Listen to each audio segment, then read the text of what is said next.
Hello, everybody, and welcome to the Lead Different podcast. We're doing something new today.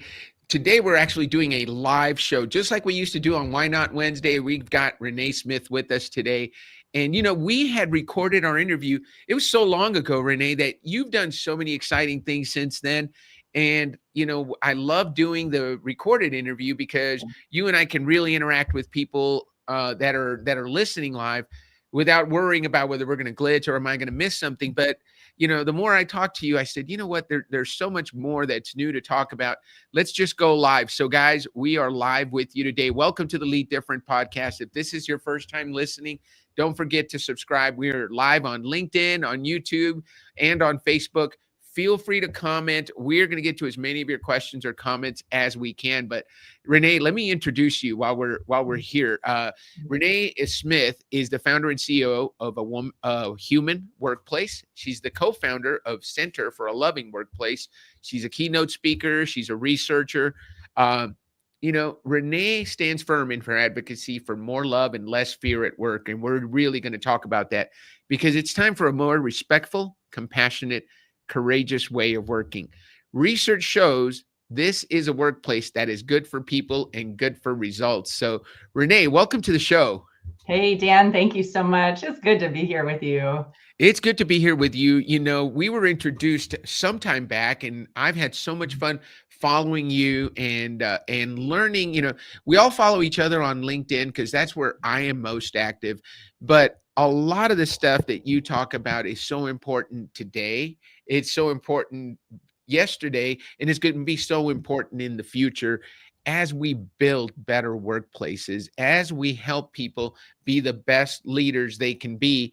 So thank you. Thank you for the work that you're putting out there, and thank you for being on the show today. Oh, thank you for that. I appreciate that. I feel like I take it as my assignment. That's how I hold this work now. Is it's my assignment, and but it's good to know that it's touching people and making a difference, and it's a joy to do. So thank you. So Renée, let's start with, we're just going to have a conversation here. What are you excited about right now? What's exciting for you at a human workplace today? I am excited because it's like never been more clear how important the work that we do is. It's never been more clear that love is enabling, supportive, energizing, inspiring, activating of all the good things that we want and need in our workplaces. Right. And that fear gets in the way, that fear is counterproductive, that we have neuroscience that tells us things about how our brains and our bodies respond when we are under threat versus under safety and love. And how much better it is when we're in the one and not the other. And we've just got like huge problems to solve. We've got big challenges to take on. And so, whether you're out there researching, to cure cancer, or, you're trying to bring a part of in a manufacturing line, a part to the full line timely and with high quality, like whatever it is we're doing, or service provision in a hotel, or we could name any kind of work. That all work is valuable and important. We're all helping each other with our services, with the products that we provide, and we need those to go well, so that we can bring value to each other and society can go well, and good things can happen, essentially. Yeah, and I love that you brought the chemicals up, right? Those there's good chemicals and there's bad chemicals. And those of you who followed the show, that Why Not Leadership is powered by why. And the why is powered by Simon Sinek's famous TED Talk, Start with Why. But in another TED Talk, he talks in Leaders Eat Last, he talks about the good chemicals. Endorphins, dopamine, serotonin, and oxytocin. Those are the positive chemicals, right? The ones we want more of. But you talked about when we're working in fear, there's other chemicals that invade our body that affect us in a negative way. So what are those chemicals? I know you talked about them before. And how do they negatively impact us? Because then I want to talk about fear, leadership without fear. And so we're going to talk about that, but tell us about those chemicals real quick. Yeah. So if we experience a threat, our sympathetic nervous system kicks in. Even like we can sense, our bodies can sense it even before our minds do. And, our spidey sense, if you will, right, kicks in, and adrenaline and cortisol are released in our bloodstream, and we have a bunch of physiological reactions that we can't control. So our palms begin to sweat, our pupils dilate, our appetite is suppressed, our twitchy muscles are activated, our heart races.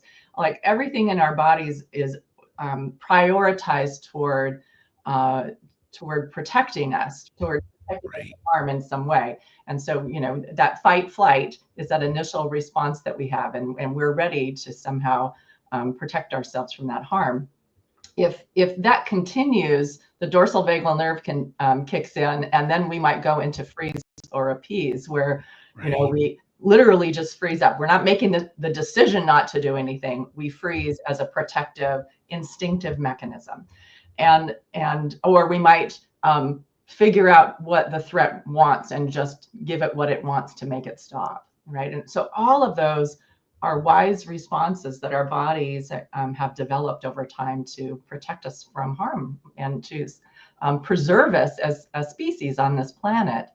And that's fine if we're, running from a tiger, but it's also true if we are, afraid of being harshly judged at work, and or being shamed or bullied, or we can fill in and talk about the different forms that fear takes if we're not supported in a change, or not given good clarity, or hung out to dry, or fill in the blanks.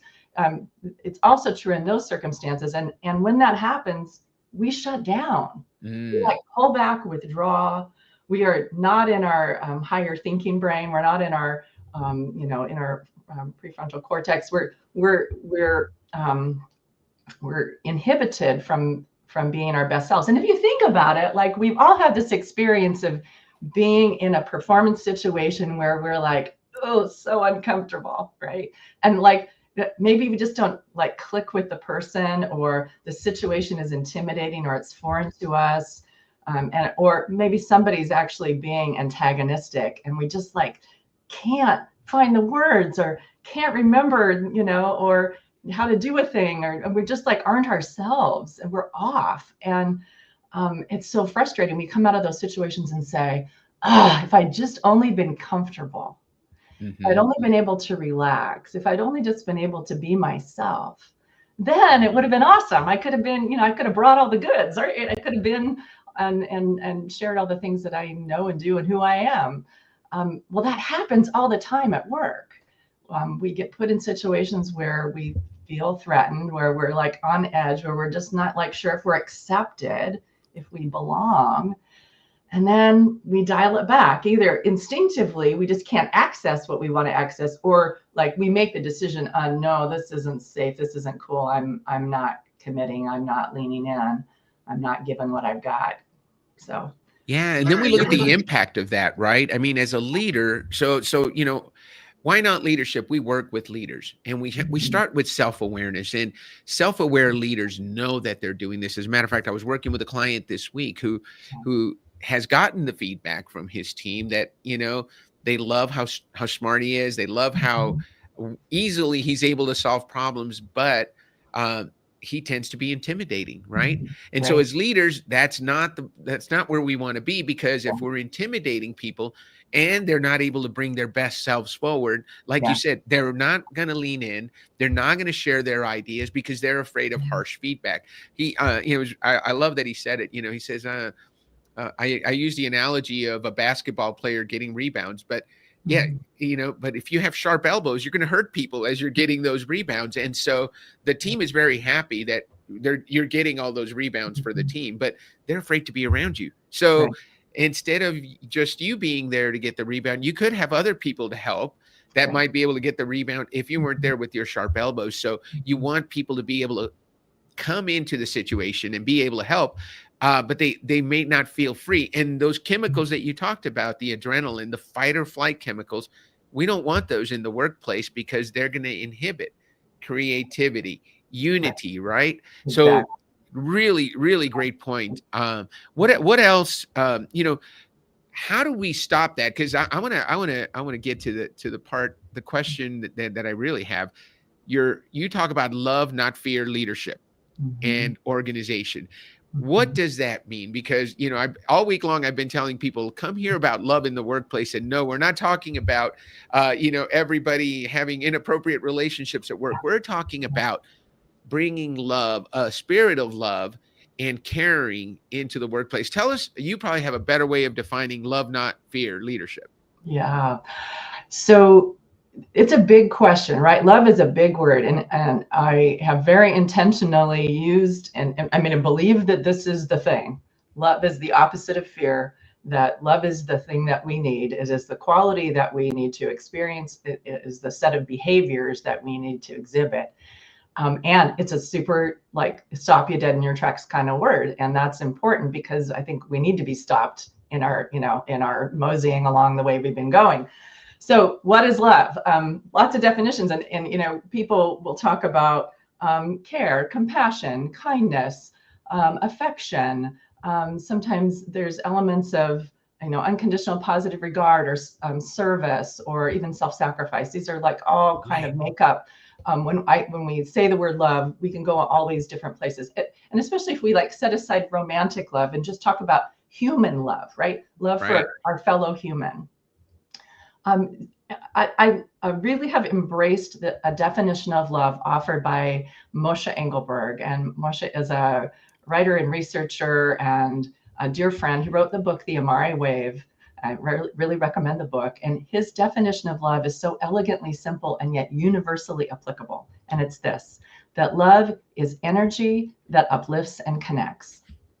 It's energy Mm, that uplifts and connects. And if you think about that, so we all are looking to be uplifted. We need, the need to be uplifted in life and across all the places where we live and move and are, and yeah. that we need connection. That connection is essential to us as people. What that looks like, what uplift and connection looks like varies from space to space. So uplift and connection, if I talk about love and uplift and connection in our personal lives, in our closest relationships with our spouse or partner, if we have one, or with Right. our parents, family, with our closest friends, like that uplift and connection has one form, different, Hmm. certain kinds of forms, certain kinds of actions, and certain kinds of experiences in us too. But Right. all that I know are some version of uplift and connection. On the other end of the spectrum, we are walking down the street, in our community, and a stranger passes and trips and falls and, dumps their stuff all over the sidewalk. And out of love, we stop and we check on them. We help them up. We find them a seat. We collect their things. We get them a drink of water, maybe, make sure they're Right. okay. Right. And we are connecting to them in that moment in a particular way. And we are uplifting them as human beings, like literally physically off the Physically sidewalk. uplifting. Right. Yeah. And emotionally as well. And psychologically, we are uplifting them by acknowledging them and caring for them in that moment. Right. And then we go our separate ways. And we never cross paths in this life with that human being again. But there was love there, right? Right. And so my contention is that if we can have love at each end of the spectrum, if you will, of human Yeah. experience with our people and with a stranger, then yes, we can have love too. Versions of uplifting connection in our neighborhoods, in our communities, at the store, with people that we see regularly in our clubs, in our church or places of worship, and yes, in our workplaces. And so versions of uplifting connection belong everywhere. So it's energy that uplifts and connects. I like that definition a lot. Isn't that I great? had Chris Lowney on the podcast recently, and Mhm. we haven't aired this episode, but he talked about love being to want the good of another and to Mhm. work for it. I love that. That Right, really so that's speaks to uplifting, that. And it's, right? yeah, It's uplifting. exactly what you're talking about. So you're Yeah, uplifting and you're connecting. You want the good yeah. of another, just like that story that you just told. One of the things I wanted to make sure we talked about, Mhm. Renee, is your why operating system. It's been a Mhm. while since we went through your results, but Yeah. when I looked at this, it truly is. I think it ties to your mission because you're a person whose why is to find a better way and share it Mhm. with others. So when Mhm. you discovered your YOS, we talked about, okay, How does that why of better way connect to the work that you've always done? How has it played out in your life looking back? Yeah, I think I've always been a person who like has wanted things to like has wanted to know what's the best way to do whatever, Mhm. fill in the blank. Right. I've never been a person who wanted to sort of be, if I could say, half-assed about something, or uh, uh, settle Right. settle for things being marginal. Like Right. I just don't think, I mean, sure, I can let go and let things be sometimes, but especially things that are important. I want to know that how I'm doing something, or that an approach, that I'm doing the best I can do. Mhm. Um, and so like I've kind of been driven that way from the beginning. But I think, so my training is in organization development, Right. and I have practiced for years and years in all kinds of different ways. But it was really in my practice when I was introduced to lean and continuous improvement and became a Lean Six Sigma black belt and all of that. And like my whole journey with lean in government, in Washington state government, where shout out to my lean Washington state government peeps, friends and colleagues who are still doing really incredible, awesome work in government and throughout in county and city as well. That it was in that work of realizing that just that there are methods, that there are tools, that there's a mindset, there are ways to lean into do that, Right. find better ways, and that there's a culture needed to do that, right? Right. You can't just you can't have a fear-based culture and find better ways. Like, Mm. I mean, you could try, but it's like impossible to get people to come along, and you have to be essentially feel safe in order to raise your hand, speak up, share your idea, run a test to find out if your idea works or not, and then bring the results back, and like all of that takes safety. Right. And that safety is created when we create a culture of love, that where there is belonging, courage, acceptance, support, uplifting connection with each other.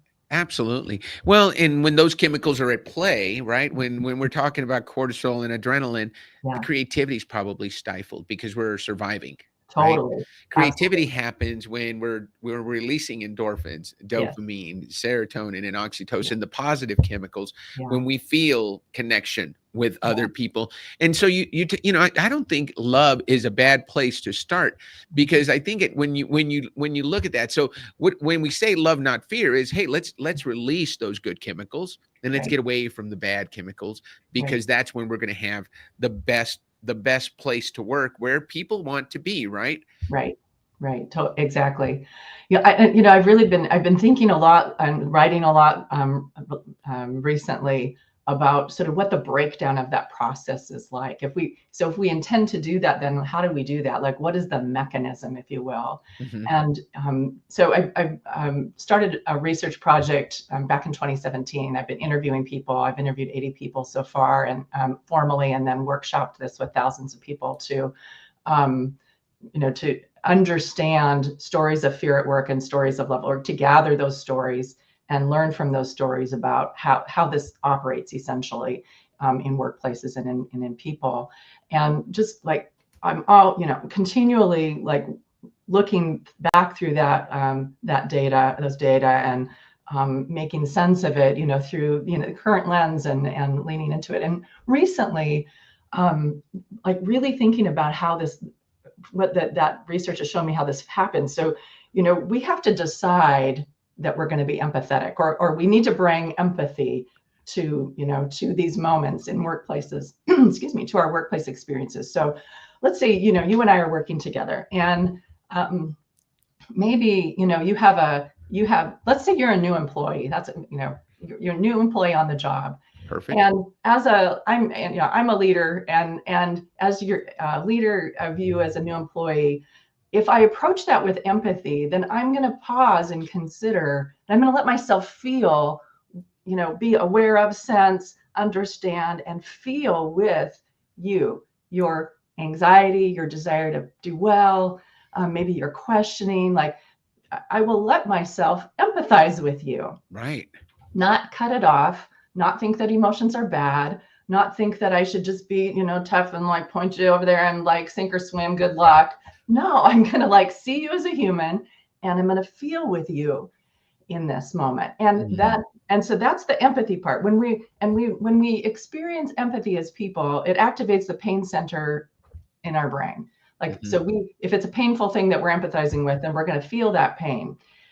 Problem is that if we get stuck there, if we only feel the pain and then we stop, that's not good. But we're not meant to just empathize and stop. We're meant to empathize and then keep going by taking informed action. So now that I feel with you, I understand, know, and sense what's happening with you. I can uplift and connect you, through compassionate action in a way that's meaningful. Right. So now I can reach out to you. I can make time to sit down with you, answer your questions. I can connect you with a mentor. I can, we can have coffee. I can check in with you after a week. I can make sure you have all the stuff you need to get started, resources and tools. I can get you training. Like I can, take actions that are meaningful to help support you with uplifting connection, with love in that moment, informed by my empathy. And so and then you experience that as love, right? You experience that, you feel uplifted and connected, you relax, you can perform, you lean in, you engage, you build trust, and the team functions well. So, yeah, and it sounds so easy, Renee, and I want to make sure I'm going to challenge you a little bit, because this is what I hear all the time. Yeah. You know what? That all sounds great, Renee, if I have all the time in the world, but I'm a leader. I've got a project to get done. I've got to get Renee up to speed right now, and then I got to get moving. I don't have time to empathize and feel all that stuff and then have that conversation. But it sounds to me like you figured out a way to do this without having to take a lot of time. And so what are some tips a leader can do? What are some things that any leader can do to make sure they're taking time to empathize, feel, but then move forward? Because I love that you said that. You got to take action. It's not all about just sitting there in the feelings, because we all understand we've got stuff to get done. So how do we move from one place to the other? And you talked about some of those actions, like helping them find a mentor or helping them find someone to train them. But, I think you start by love your team by having them, making sure that they have the tools that they need so they can do their job, right? But to give us some tips that a leader who says they just don't have the time. Yeah. So what I would offer is that empathy doesn't take a lot of time. Like, noticing doesn't take a lot of time. And so you're going to be in an interaction with someone. Hopefully they're not going to just show up at your workplace and you're going to ignore them. Like you're going to probably meet with them and anticipating, there is a little bit of in some of these the different kinds of events that happen in the workplace, whether it's, when someone's new, when someone needs to learn, when a mistake is made, when there's a success. Like we can identify what those are. And, there is work to be done to sort of systematically pause and sort of strategically plan, if you will, how do we want to be in these moments? And that's a worthy investment of our time, because those investments activate productivity, engagement, retention. Like if we don't want to go through the process of hiring someone, have them have a terrible onboarding experience or a terrible initial experience with us and leave and have to start the whole crazy, a burdensome process of hiring all over again. So the small investment in pausing to sense and be thoughtful and caring about that process is a worthy investment. What I would offer, another piece of this is that, many of the things that we need to do with love, we're going to do anyway, right? We're going to meet with them. We're going to, provide resources for their work. We're going to have, engagement with them. It depends on what is the ethos that we want to bring to that? What's the energy and the spirit that we want to bring to that? Do we essentially want to bring a loving attitude or a fearful, threatening attitude? And so it is about, we're going to do the things anyway. How are we going to do them?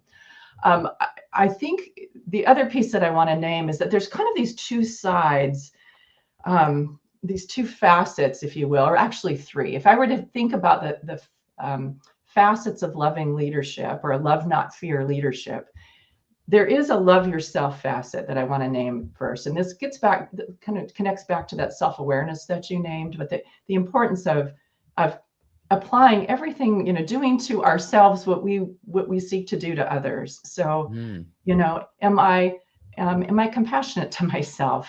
Am I respectful of myself? Do I trust myself? Am I investing in myself? Am I challenging myself? All of those are facets of love, and we need to be sure that we're turning them on ourselves too. Excellent. As we do this work.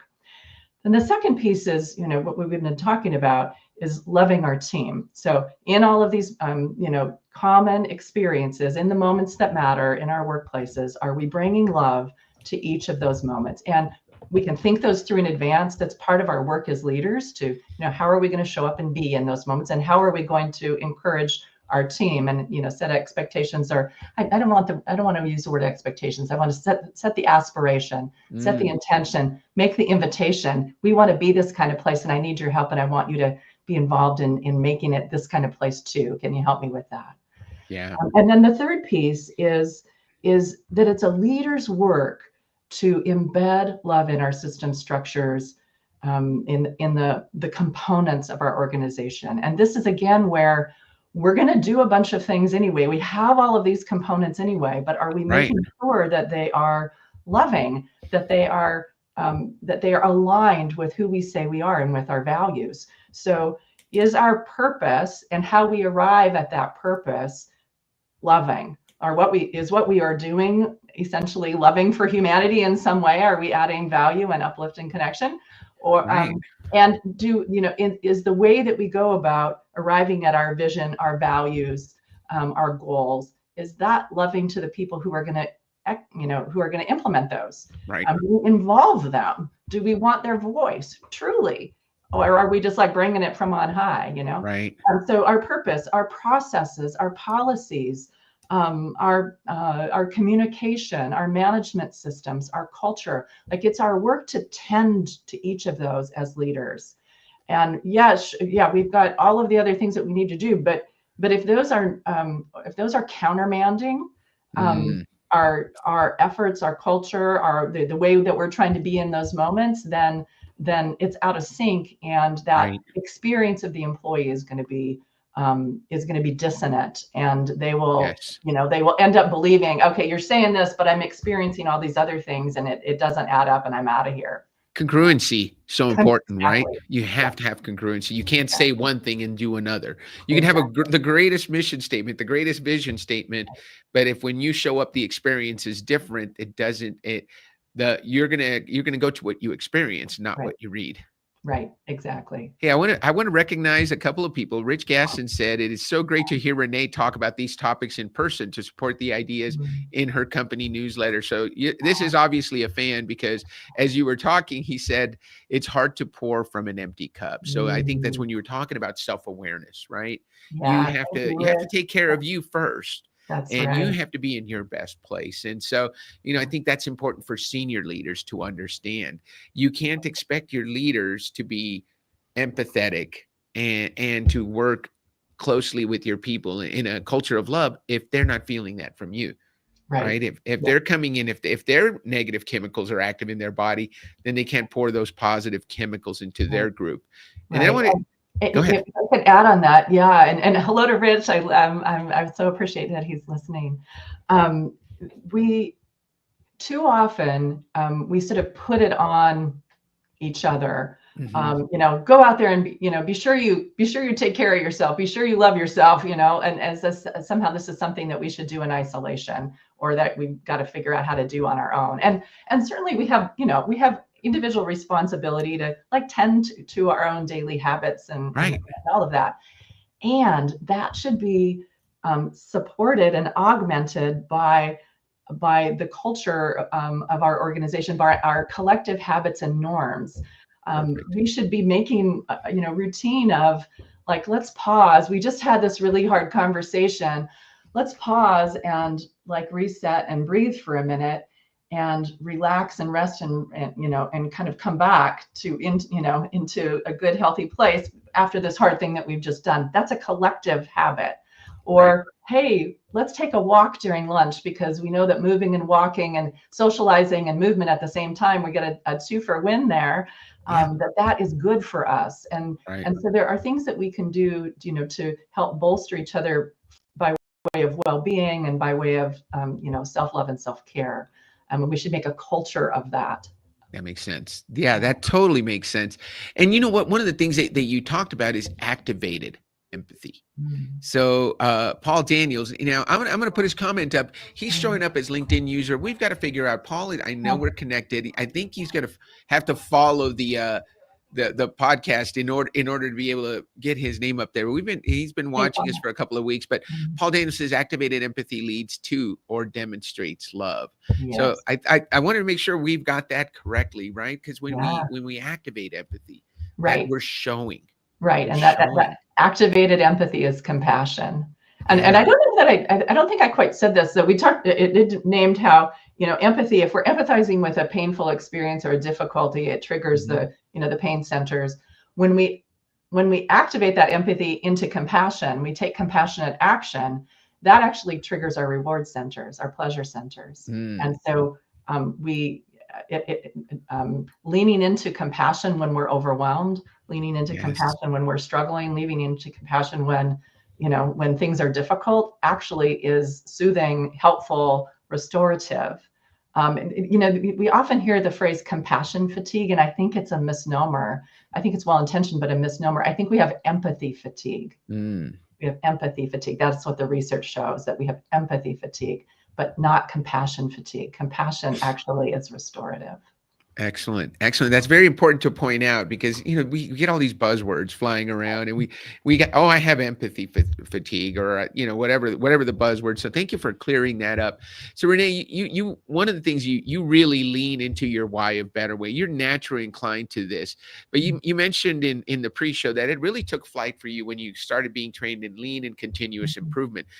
I would imagine that continuous improvement is like right up your alley as a better way person. So talk about how you join that with your natural positivity and curiosity, and what that's done for you. It's interesting in life how things kind of become clearer over time. I think I've always, like as I was saying a bit ago, always had this sort of inclination to want things to be done the best way possible. And then, but part of how that manifests and is like, I don't believe that there has to be a win-lose. Like, I really believe in the potential for win-win if we're willing to stay with it long enough, whatever it is. It could be a negotiation, or we're trying to solve some problem, or there's some challenge that's come up, and too often, and it certainly, to your point, that can take time. Right. Oh my goodness, my husband talks about it, and he's trained in negotiation, has done amazing work over the years in this. He talks about it as expanding the pie instead of just feeling like we have to divvy it up and there's only so much. But if we stay with and keep looking and keep in conversation, keep exploring, asking questions, curious, we can so often discover that there's more possible, that there's a better way possible that we had no idea existed, when we came in thinking, I want this and you want that, or here's the problem and we're limited by these things. And I'm oriented that way, and I love approaching the world that way. It's an abundance mindset, right? It's an abundance mindset versus a scarcity says, hey, there's only this pie and we've got to get as much of it as we can. Abundance says, hey, let's make more pie. Let's make a bigger pie so that everybody can have a bigger percentage. Or cake and, cookies. And can we add some other stuff to the recipe, right? Or to the menu? It doesn't have to be just pie. I love that you talk about it that way. I've heard this story, and I want to make sure that these two kids are, when it comes to abundance and just looking at things from a different perspective, these two kids are fighting over an orange, and they both need it because they're going to do something with it, right? And mom comes in and she says, look, stop fighting. She grabs a knife, cuts the orange in half, gives half to the boy and half to the girl. The brother and sister are fighting. And what we find is that when we talk about win-win, so share this with your husband if he doesn't already know it.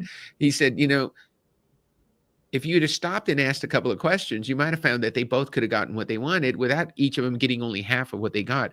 Turns out she was making a recipe. And so all she needed was the zest. So she needed the peel. So, and he was making juice. So he wanted the inside of the orange. So they literally could each have gotten 100% of what they wanted instead of half of what they wanted had we taken the time to ask the question, right? And so that's coming at it from a perspective of, hey, what is it? Let's ask the question. Let's not just solve the problem, because as leaders, as bosses, we want to come in and solve the problem. Hey, stop fighting. Let me cut it in half. You get half. You get half. Now go back to work. Well, how about if we both win? Right. And if we have built relationship, if we built connection, if we've had experiences of uplift with each other, then, you know, we're going to have the trust to lean into that conversation. You know, if I start asking you, well, what do you want to do with this? If you don't have any trust for me, you're going to be like, well, why are you asking? And you know, the defensive walls come up. But if I can ask a curious question, like, tell me what you want to do with this, and you're like, well, this is what I want to do, because we have relationship and because, you know, you're a safe person and you know, we're connected, then yeah, we can have that conversation. And so it's just like a simple example of why this investment in caring for each other is so essential to solving all of the other things that naturally come up. We're going to have conflict. Right. You're absolutely going to have conflict.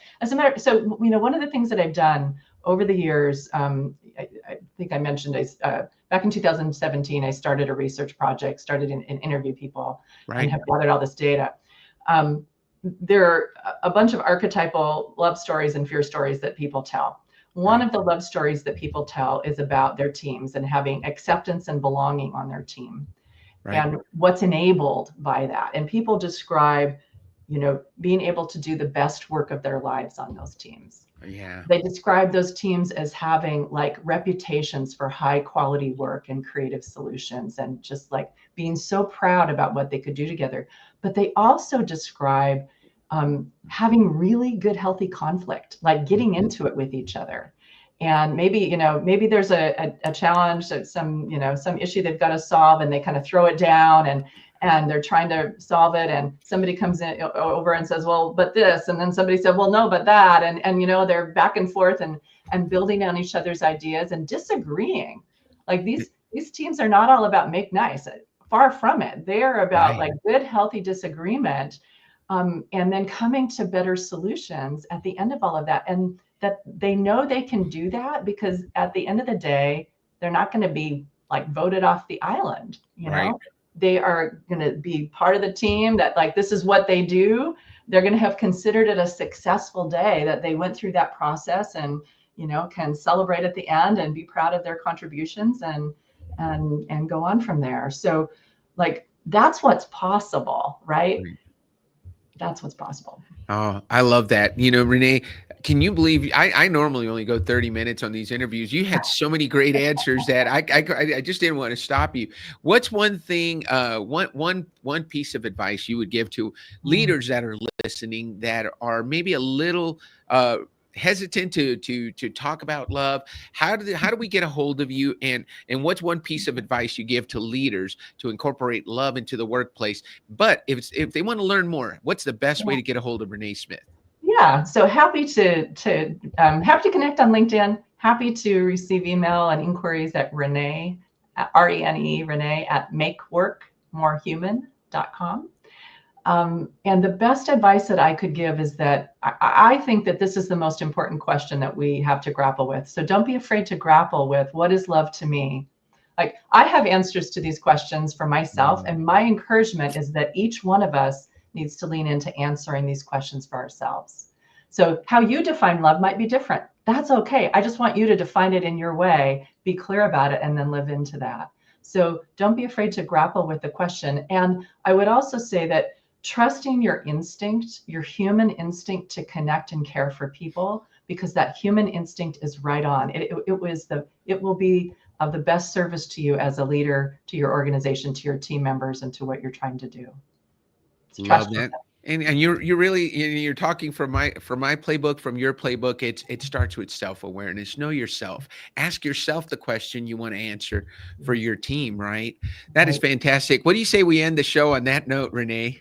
Okay, sounds like a deal. I mean, why not? Yes, why not? Renee, thank Why you so not? much. It's been a pleasure to reconnect with you. I know we're going to connect after the show. I look forward to learning more about these amazing projects, the research you're conducting, and we might have to have you back on and for an even longer conversation as we get a chance to implement some of the tools and some of the advice that you gave us today. Everybody, thank you for listening. Thank you for commenting. Thank you for being on LinkedIn, YouTube, or on Facebook and giving us a like and giving us a little bit of an opportunity to share some of our good friend Renee Smith's wisdom with you. Have a great rest of your day, and we'll see you next week on the Lead Different podcast.